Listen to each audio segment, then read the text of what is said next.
This incident took place on the night of 31st July, 2024, at around 2 a.m. in the capital of Iran, Tehran, when a loud explosion was heard inside the compound of the president's palace. It was neither an ordinary day, nor was the location where the blast occurred a common one. The day was not ordinary because it was the second day of the oath-taking ceremony of Iran's new president, Masoud Pazeshkian. In this lush green compound, various royal palaces can be seen, and at its edge is this five-story building where Iran's state guests come to stay. And it was on the third floor of this building that the explosion occurred. On this day, the guest house was not hosting an ordinary person, but former Prime Minister of Palestine and Hamas leader Ismail Haniyeh. This was a high-profile murder. The assassination of Hamas leader Ismail Haniyeh was blamed on Israel's intelligence agency, but as always, Israel and Mossad did not give any statement.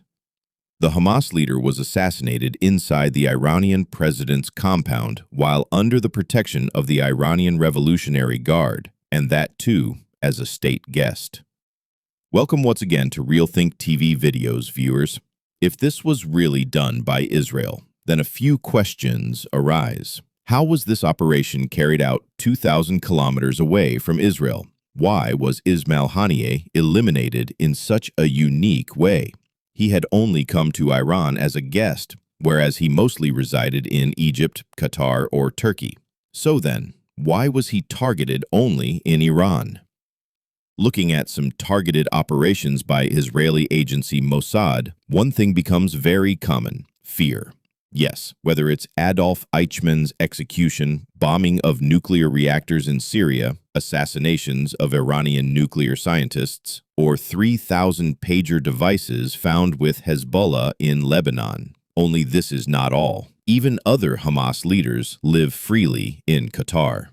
Interestingly, Israel's ally, the American Army, is also present in Qatar. The Hamas leaders don't hide there. In fact, Hamas's headquarters is also located in Qatar. Even Ismail Haniyeh spent many years in Qatar, but was never attacked there. So why? If he was targeted in Qatar instead of enemy country Iran, it would have been easier. But that's what we think, while the reality is completely the opposite. To understand this, we have to go 14 years back, when Israeli intelligence agency Mossad made a huge blunder, a blunder that exposed Mossad.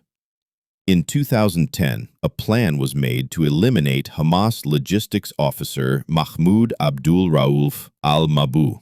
According to Mossad, Mahmoud's duty was to purchase weapons from Iran and deliver them to Gaza Strip, and they also believed that Mahmoud had killed 2 Israeli soldiers in the past.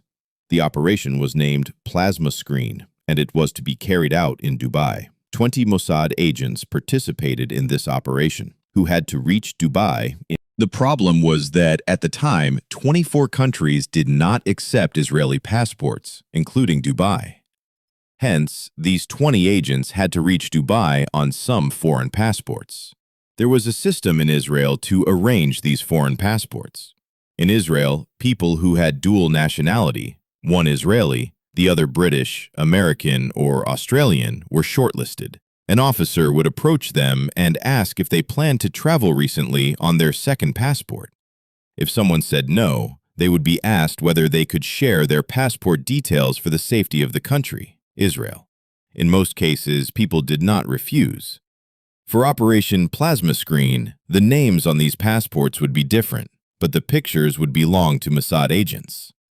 Traveling on these passports multiple times was very risky, so it was important to eliminate the Hamas logistics officer on the first visit itself.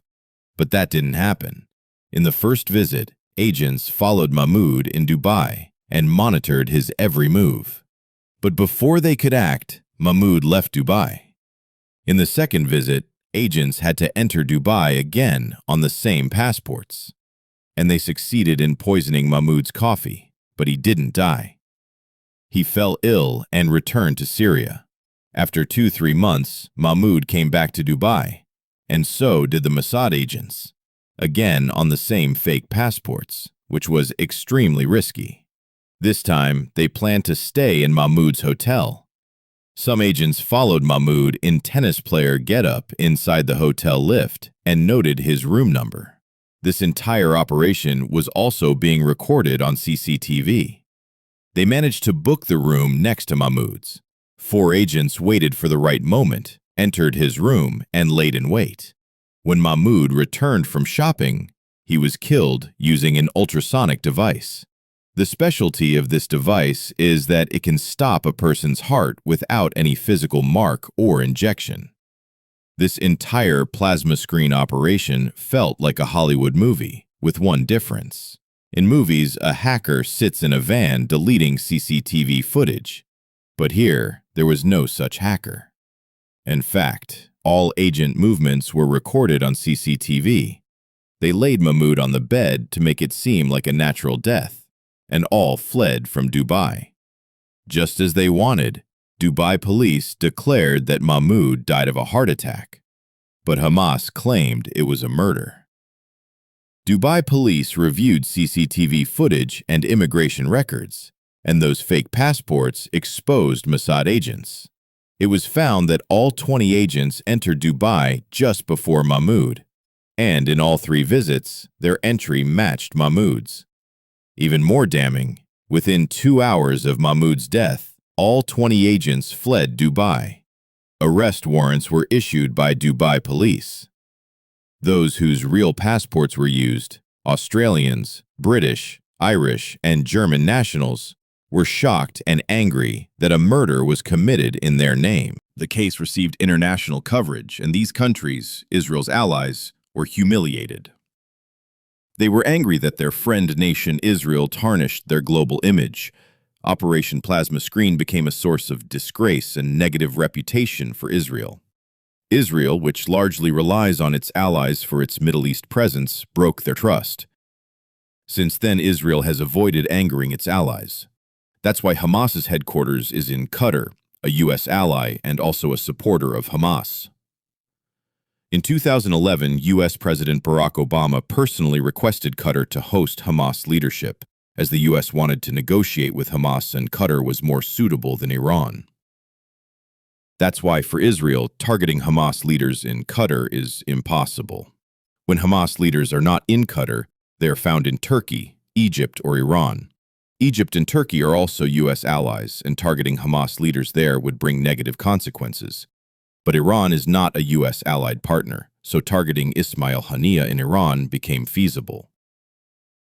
Mossad agents frequently visit Tehran and had information that whenever Ismail Haniyeh visits Iran, he stays in the presidential palace guest house, but they did not know when he would visit next. During this time, a major incident occurred, a helicopter crash in Iran on 19th May 2024, in which the Iranian president died. Mossad agents assumed that Ismail Haniyeh would surely be invited to the inauguration ceremony of the new president. They planted a bomb under the guest house, not a timer bomb, but one that could be remotely detonated. As planned, Ismail Haniyeh was invited to the oath-taking ceremony of the new Iranian president. The ceremony took place on 28 July 2024. Some reports say the bomb was planted 8 weeks prior.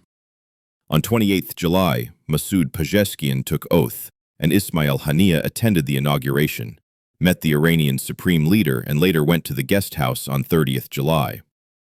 For Mossad, keeping track of him was easy because the presidential palace was built near an international ski resort by the former Shah of Iran.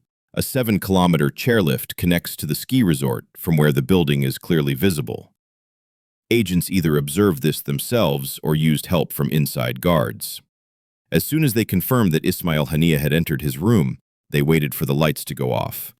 It was 1:40 a.m. As soon as the lights went off, they pressed the button and detonated the bomb planted under the bed. For Israel, such attacks aim to instill fear and terror in its enemies, to make them feel that no matter how secure they are, they can be targeted anywhere, anytime. We hope you will like and share this video from RealThink TV. Thank you very much for your loving comments. See you in the next amazing video.